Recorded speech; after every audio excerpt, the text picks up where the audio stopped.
ആണോ? അതെ ബാബാ.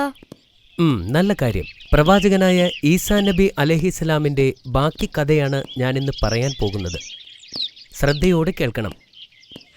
ബിസ്മില്ലാഹിർ റഹ്മാനിർ റഹീം.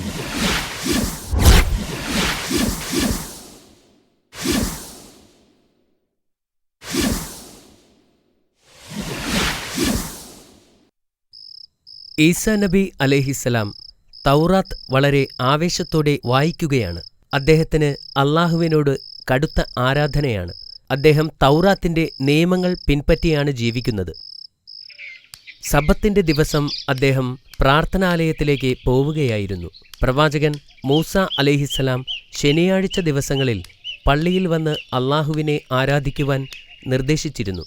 എന്നിരുന്നാലും സബത്തിന്റെ ദിവസം പള്ളിയിൽ പോകാൻ ജനങ്ങൾ കുറേ നാളായി ആരും തന്നെ വരില്ലായിരുന്നു.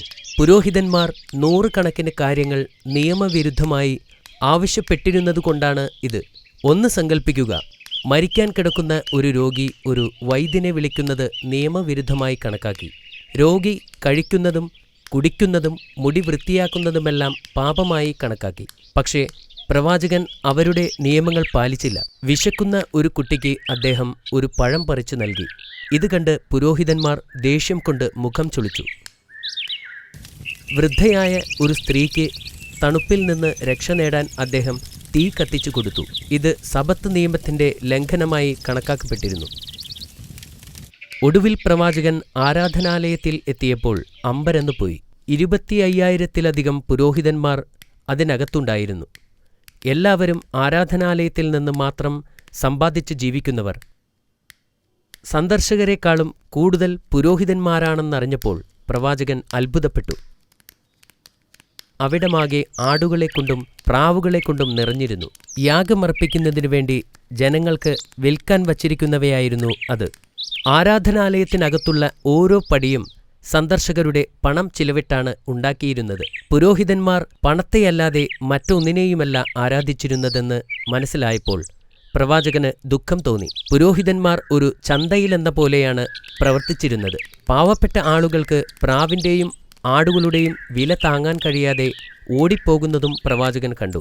പുറത്ത് ആയിരക്കണക്കിന് ആളുകൾ പട്ടിണി കിടക്കുമ്പോൾ പുരോഹിതന്മാർ ആരാധനാലയത്തിനുള്ളിൽ ധാരാളം സാധനങ്ങൾ യാഗം നടത്തി കത്തിച്ചു കളയുന്നത് എന്തിനെന്നോർത്ത് പ്രവാചകൻ വിഷമിച്ചു. ഒരു രാത്രിയിൽ മഹത്തായ 2 പ്രവാചകന്മാരായ യഹ്യ അലൈഹിസ്സലാമും സക്കരിയ അലൈഹിസ്സലാമും ഭരണാധികാരികളാൽ കൊല്ലപ്പെട്ടു. ആ രാത്രിയിൽ വെളിപാട് ഈസാ നബി അലൈഹിസ്സലാമിന്റെ മേൽ ഇറങ്ങിവന്നു. ഇസ്രായേൽ ജനത്തെ വിളിച്ചുകൂട്ടി ഉത്ബോധിപ്പിക്കാൻ അള്ളാഹു പ്രവാചകനോട് കൽപ്പിച്ചു. ലളിത ജീവിതം നയിച്ചിരുന്ന പ്രവാചകൻ അത് അവസാനിപ്പിച്ചു. ഈസാ നബിയുടെ ജീവിതത്തിൽ ആരാധനയും സമരവും ആരംഭിച്ചു. അദ്ദേഹം എതിരാളികളെപ്പോലെ നിലവിലുള്ള നിയമത്തെ തള്ളിപ്പറയുകയും മൂസാ നബി അലൈഹിസ്സലാമിന്റെ നിയമത്തെ ശക്തിപ്പെടുത്തുകയും ചെയ്തു. പ്രവാചകൻ തന്റെ ജനത്തെ ശ്രേഷ്ഠമായ വാക്കുകളിലൂടെയും പ്രവർത്തനങ്ങളിലൂടെയും ലളിത ജീവിതം നയിക്കാൻ ആവശ്യപ്പെട്ടു. 10 കൽപ്പനകൾ അവർ ഉദ്ദേശിക്കുന്നതിലും കൂടുതൽ മൂല്യമുള്ളതാണെന്ന് പുരോഹിതന്മാരെ മനസ്സിലാക്കാൻ പ്രവാചകൻ ശ്രമിച്ചു. ഉദാഹരണമായി 5-ാമത്തെ കൽപ്പനയിൽ ശാരീരിക കൊലപാതകം നടത്തുക മാത്രമല്ല, എല്ലാ തരത്തിലുള്ള ശാരീരികമോ മാനസികമോ ആത്മീയമോ ആയ എല്ലാ കൊലപാതകങ്ങളും നിരോധിച്ചിരിക്കുന്നു. അദ്ദേഹത്തിന്റെ ഉപദേശങ്ങൾ പുരോഹിതന്മാരെ ശല്യപ്പെടുത്തിയിരുന്നു. പ്രവാചകന്റെ ഓരോ വാക്കും അവരുടെ ഇപ്പോഴത്തെ അവസ്ഥയ്ക്ക് ഭീഷണിയായിരുന്നു. അവരുടെ ഓരോ ദുഷ്പ്രവൃത്തിയും വെളിപ്പെട്ടുകൊണ്ടിരുന്നു. പുരോഹിതന്മാർ പ്രവാചകനെതിരെ പൊരുതാൻ തുടങ്ങി. ഒരിക്കൽ അവർ വ്യഭിചാരാരോപണം നടത്തിയ ഒരു സ്ത്രീയെ തടവിലാക്കി. അപ്പോൾ അവർ ഈസാ നബിയെ വിളിച്ചു അദ്ദേഹത്തിന്റെ അഭിപ്രായം ചോദിച്ചു. സത്യത്തിൽ ജനങ്ങളുടെ മുന്നിൽ അദ്ദേഹത്തെ തരം താഴ്ത്താൻ വേണ്ടിയായിരുന്നു അത്. മൂസാ നബിയുടെ നിയമമനുസരിച്ച് വ്യഭിചാരക്കുറ്റം ചുമത്തിയ ഒരാളെ കല്ലെറിഞ്ഞ് കൊല്ലണമെന്നായിരുന്നു നിയമം. ഈ സ്ത്രീയെ കൊല്ലുന്നത് പ്രവാചകൻ എതിർക്കുമെന്ന് പുരോഹിതന്മാർക്കറിയാമായിരുന്നു. അതിലൂടെ പ്രവാചകൻ മൂസാ നബിയുടെ ന്യായപ്രമാണത്തിനെതിരെ സംസാരിക്കുമെന്ന് അവർ കരുതി. അവർ ഈസാ നബിയുടെ മുൻപിൽ ആ സ്ത്രീയെ കൊണ്ടുവന്നു. വ്യഭിചാരിണിയെ കല്ലെറിയാൻ നിയമം നിർദ്ദേശിക്കുന്നില്ലേ എന്ന് ചോദിച്ചു. അതെ, പ്രവാചകൻ പറഞ്ഞു. അദ്ദേഹം പുരോഹിതന്മാരെയും ജനത്തെയും നോക്കി. അന്നത്തിനു വേണ്ടി തെറ്റ് ചെയ്ത ഈ സ്ത്രീയേക്കാൾ വലിയ പാപികളാണ് അവരെന്ന് പ്രവാചകൻ അറിയാമായിരുന്നു. പുരോഹിതന്മാർക്കെതിരെ പറഞ്ഞാൽ അദ്ദേഹം മൂസാനബിയുടെ നിയമം തെറ്റിച്ചതായി അവർ കരുതും. ഇത് പുരോഹിതന്മാരുടെ ആസൂത്രണമാണെന്ന് അദ്ദേഹത്തിന് മനസ്സിലായിരുന്നു. അപ്പോൾ അദ്ദേഹം ജനങ്ങളുടെ നേരെ പുഞ്ചിരിയോടെ നോക്കി ഉച്ചത്തിൽ പറഞ്ഞു, നിങ്ങളിൽ പാപം ചെയ്യാത്തവർ അവളെ കല്ലെറിയട്ടെ.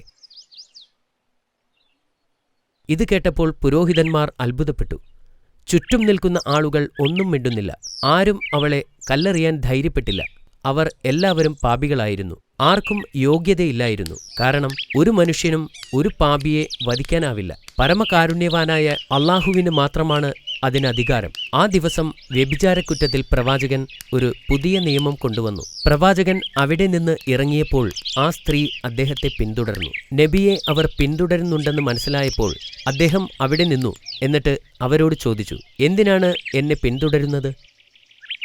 അവളുടെ വസ്ത്രത്തിൽ നിന്നും ഒരു സുഗന്ധദ്രവ്യം പുറത്തെടുത്തു. എന്നിട്ട് നബിയുടെ കാലിൽ പുരട്ടി കണ്ണീരുപയോഗിച്ച് അദ്ദേഹത്തിൻ്റെ പാദം കഴുകി. അവളുടെ തലമുടി ഉപയോഗിച്ച് അദ്ദേഹത്തിൻ്റെ പാദങ്ങൾ ഉണക്കി.